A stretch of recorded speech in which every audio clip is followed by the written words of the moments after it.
Arestado sa Marikina ang lalaking wanted dahil sa paghalay umano sa anak ng kanyang kumpare. Narito ang aking eksklusibong pagtutok.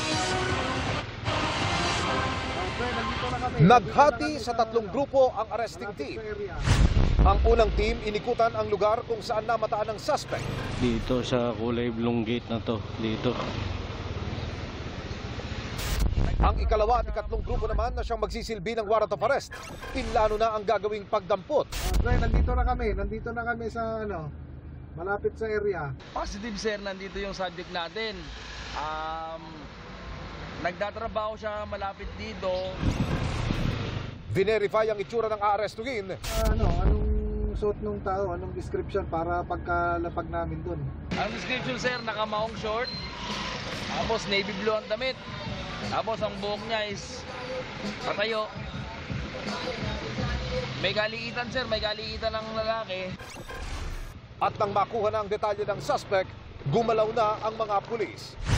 Sa tabing kalsada, nadakip ang suspect na isang mason. Ngayon, bilang akusado, dadalhin ka namin sa CIDG DSOU ng Camp Quezon City. Wanted siya sa kasong rape. Ang ating suspect ay nahuli doon sa Marikina dahil sa pagkikipagtulungan ng ating confidential informant. Nakakuha tayo ng mga informasyon kung saan nagtatago itong suspect na ito. Ayon sa CIDG, ang biktima 7 taong gulang na bata na malapit din sa suspect. Anak ng kainuman ng suspect. Habang nagiinuman sa kanilang bahay, may mga bata doon na gumagala-gala. Binibigyan-bigyan niya ng mga pera. Gawa lang po nila yan. Ano po ibig sabihin nyo? Hindi po totoo.